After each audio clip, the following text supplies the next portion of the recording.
Hello दोस्तों, मैं दिलीप सिंह राजपूत पुनः आपके साथ हूँ नए वीडियो के साथ।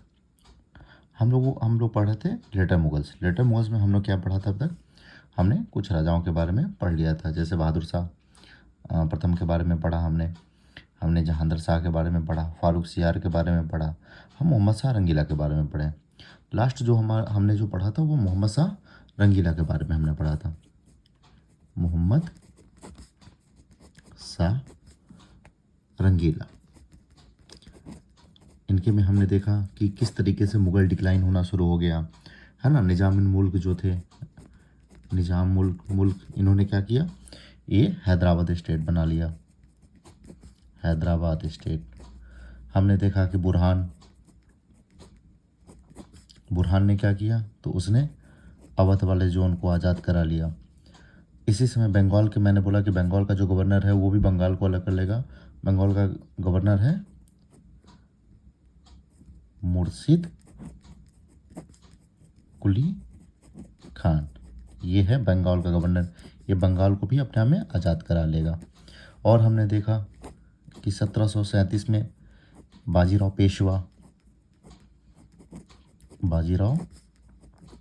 पेशवा ने दिल्ली पर रेड किया, है ना, दिल्ली पर आक्रमण किया। कितना, 500 घोड़ा के साथ, घुड़सवार के साथ।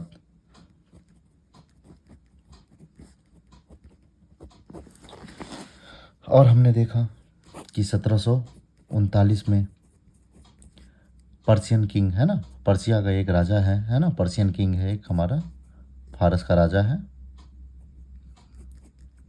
Persian king. कौन है, नादिर शाह। वह इन्वेट करेगा, है ना, इन्वेट करेगा कहाँ पे, इन्वेट करेगा दिल्ली पे। और पहले बैटल ऑफ करनाल, दिल्ली से इन्वेट करने से पहले बैटल ऑफ करनाल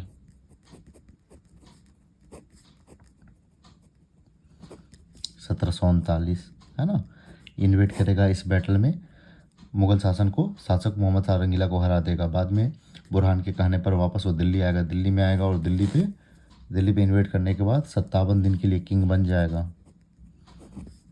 57 दिन के लिए किंग बनेगा और दिल्ली में प्लंडर कर देगा, पूरी तरीके से तबाही मचा देगा, है ना। 70 करोड़ रुपए यहाँ से लेकर के जाएगा। हमने बोला कोहिनूर हीरा, है ना, कोहिनूर हीरा जो डायमंड है उसको लेकर के चला जाएगा। एक पीकॉक थ्रोन है ना, पीकॉक थ्रोन, मयूर सिंहासन, उसको भी लेकर के चला जाएगा, है ना। ये सारी बातें क्लियर हो गई थी। अब हम लोग पढ़ेंगे नेक्स्ट किंग के बारे में कि अगला की राजा कौन है। तो अगले राजा है हमारे अहमद शाह बहादुर, जो कब से रहेंगे, 1748 से लेकर के 1754 तक। अच्छा, अहमद शाह बहादुर क्या है, मोहम्मद शाह की मृत्यु के बाद वो गद्दी पर बैठेंगे। ये मोहम्मद शाह के ही पुत्र हैं अहमद शाह बहादुर। इनकी मृत्यु के बाद वो राजा बनेंगे और इनके वजीर हैं एक इमादुल मुल्क। एक्चुअली में बहुत कमज़ोर राजा हैं। मोहम्मद शाह रंगीला बहुत ही रंगीले मिजाज के थे, है ना, तो समझते हैं बहुत रंगीले मिजाज के थे। तो एक इनकी कहते हैं ना मुजरा करने वाली, डांस करने वाली जो पीपल डांसिंग गर्ल थी, वो क्या नाम है, उधम बाई। उन्हीं का ये पुत्र है ना, मोहम्मद शाह रंगीला और उधम बाई, ये डांसिंग गर्ल है जिनका मुजरा उजरा देखा करते थे, उन्हीं के साथ इनका संबंध हुआ और उनसे एक पुत्र हुआ। वो कौन है पुत्र, अहमद शाह बहादुर, जो इनकी मृत्यु के बाद गद्दी पर बैठेगा। किसके हेल्प से, इमादुल मुल्क जो उस समय का वजीर है। और ये जो वजीर है, ये वजीर कैसे बना है, मराठाओं के समर्थन से। उस समय मराठा अपने आप में चरम सीमा पे हैं, तो मराठाओं के समर्थन से क्या आएगा, इमादुल मुल्क क्या बनेगा, गद्दी पर बैठेगा। और नादिर शाह का, इन्हीं के टाइम फ्रेम में नादिर शाह का एक योग्य सेनापति है अहमद शाह अब्दाली, जो 1748 में दिल्ली पर रेड डालेगा। यानी अहमद शाह बहादुर गद्दी पर बैठे ही हैं, तब तक नादिर शाह मैंने बताया था लास्ट टाइम, नादिर शाह कौन था, एक पर्शियन किंग था। उसका एक सेनापति है जो अफगान साइड में गवर्नर है। वो क्या गवर्नर या सेनापति कहिए, दोनों बात एक ही है। सेनापति अहमद शाह अब्दाली, वो 1747 में दिल्ली पर रेड डालेगा। और बताते हैं कि देखिए दिल्ली पर रेड डालेगा, समझते हैं इस बात को। इस एरिया में, है ना, दुर्रानी एम्पायर क्रिएट करेगा और यहाँ से रेड डालेगा, वापस चला जाएगा, रेड डालेगा, यहाँ से डालेगा, है ना। 1748 से लेकर के 1767 तक 8 टाइम्स, 8 बार, है ना, 8 टाइम्स रेड डालेगा वो दिल्ली पे और वापस चला जाएगा बैक टू बैक। तो इनके समय में, है ना, अहमद शाह बहादुर के समय में 1748 में और 1752 में 2 बार रेड। तो बैक टू बैक कई रेड डालने की वजह से क्या होगा, क्या कहेंगे, अहमद शाह बहादुर कहेंगे ऐसा है भाई, आप एक काम करो, आप बार बार रेड मत डाला करो, जा आपको चाहिए क्या, पैसा ना, ठीक है, एक काम करो, ये मुल्तान और पंजाब वाला जो क्षेत्र है ना, मुल्तान और पंजाब वाला जो क्षेत्र है उसको तुम रख लो, वहाँ से जो भी रेवेन्यू कलेक्ट होगा वो रेवेन्यू तुम लेकर के चले जाना। तो वही है, यहाँ देखते हैं कि नादिर शाह के बाद अहमद शाह अब्दाली 1748 से लेकर 1767 तक 8 बार आक्रमण किया और दिल्ली और मथुरा के क्षेत्र पे स्पेशली, और उसे लूटा। 1752 में अहमद शाह ने अब्दाली को पंजाब का क्षेत्र दे दिया, कहा पंजाब और मुल्तान का क्षेत्र ले लो और चले जाओ। अब ये बात किसको बुरा लगेगा, इमादुल मुल्क को, कि अरे यार ऐसा चलता रहा तो कुछ बचेगा नहीं मुगल सल्तनत में। तो इमादुल मुल्क जो है 1754 में क्या करेंगे, 1754 में अहमद शाह को अंधा कर देंगे और उसको जेल में डाल देंगे, जहाँ पे 1775 में प्राकृतिक तरीके से, यानी नेचुरल डेथ, जैसे एक एज होने के बाद नेचुरल डेथ से उनकी मृत्यु हो जाएगी। इतनी कहानी थी हमारी अहमद शाह बहादुर की। अगले नेक्स्ट किंग है कौन, आलमगीर द्वितीय। आलमगीर द्वितीय कौन है, तो वो जहांगीर शाह के पुत्र हैं। अब इमादुल मुल्क ने क्या किया था, अहमद शाह को अंधा करके जेल में डाल दिया था और जहांगीर शाह के पुत्र को इमादुल मुल्क ने राजा बनाया। लेकिन ये बहुत पावरफुल राजा तो है नहीं, बहुत कमज़ोर राजा है आलमगीर, और मुग़ल सल्तनत इस समय बहुत ज़्यादा कमज़ोर भी हो गई है।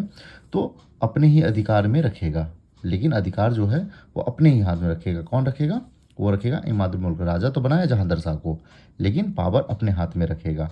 और इन्हीं के टाइम फ्रेम में 1757 में फिर से अहमद शाह अब्दाली दिल्ली पर रेड डालेगा।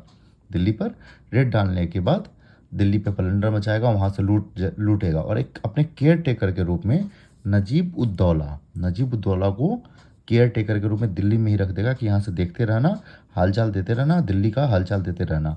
और क्या करेगा, जाते जाते नजीब उद्दौला को मीर बख्शी बना देगा और उससे पूछेगा ये बताओ राजा किसको बनाया जाए, तो कहे यार ठीक है, आलमगीर बहुत ठीक ठाक आदमी है, आलमगीर को ही राजा बना दो। तो आलमगीर तो राजा थे ही, लेकिन 1757 के रेड के बाद उसी को आलमगीर द्वितीय को ही रिकॉग्नाइज कर देगा एज ए राजा, लेकिन मीर बख्शी नजीब उद्दौला को बना देगा। और वजीर कौन है, वजीर ऑलरेडी इमादुल मुल्क इसमें वजीर बने हुए हैं। अब इमादुल मुल्क को लगेगा कि यार ये आलमगीर द्वितीय भी अपने हाथ से निकल जा रहा है, ऐसे कैसे चलेगा। अब बताओ यहाँ पे इन्वेड कौन कर रहा है, अब इन्वेड कर रहा है अहमद शाह अब्दाली, और अपना एक आदमी भी बैठा दिया और चुपचाप ये शांत बैठा हुआ है। तो ये क्या करेगा, आलमगीर द्वितीय की भी आंख फोड़ करके हत्या कर देगा, ठीक है, इसकी भी हत्या करके, अंधा बना करके इसकी भी हत्या कर देगा। और हत्या करने के बाद कहेगा अब नया राजा लाते हैं यार, ये भी राजा हमारे लिए ठीक नहीं है। हाँ, 1757 की क्रांति इसी के समय में हुई थी। ये 1757 की क्रांति कौन है, बंगाल के नवाब है हमारे सिराजुद्दौला और ईस्ट इंडिया कंपनी के बीच में होगी। ये सारी चीज़ें जब ईस्ट इंडिया कंपनी के बारे में हम लोग पढ़ेंगे या बंगाल के बारे में जब पढ़ेंगे तो उसमें इस चीज़ का जिक्र करेंगे। लेकिन तत्काल ये जान ले कि इन्हीं के शासनकाल में 1757 की क्रांति हुई थी। 1757 की क्रांति कौन सी थी, सॉरी 1857 की क्रांति, 1757 का युद्ध हुआ था जिसको हम बैटल ऑफ प्लासी भी कहते हैं। अगले राजा हैं हमारे शाहजहां तृतीय। ये मोहम्मद काम बख्श के बेटे हैं। मोहम्मद काम बख्श कौन है, तो मोहम्मद काम बख्श कौन है, तो मोहम्मद काम बख्श हैं औरंगजेब के सबसे छोटे बेटे, है ना। तो शाहजहां को पकड़ के लाया। अब देखिए उनको चाहिए कठपुतली ही, राजा तो नहीं चाहिए। तो इमादुल मुल्क द्वारा एक कठपुतली शासक हैं ये। और बाद में मराठा सरदारों को नहीं समझ में आएगा तो मराठा सरदार, देखो इमादुल मुल्क कौन है, मराठा सरदारों का समर्पित, है ना, उनके द्वारा समर्थित है। तो वो मराठा सरदारों को नहीं समझ में आएगा तो कहेंगे इनको गद्दी पर से हटा दो, और इनको गद्दी पर से वो हटा देगा। अगले राजा हैं शाह आलम द्वितीय। शाह आलम द्वितीय कौन है, तो आलमगीर द्वितीय के पुत्र हैं। 1764 में बंगाल के नवाब मीर कासिम और अवध के नवाब शुजाउद्दौला के साथ मिलकर ईस्ट इंडिया कंपनी के खिलाफ ये बक्सर का युद्ध लड़ेंगे। बैटल ऑफ बक्सर, है ना, बैटल ऑफ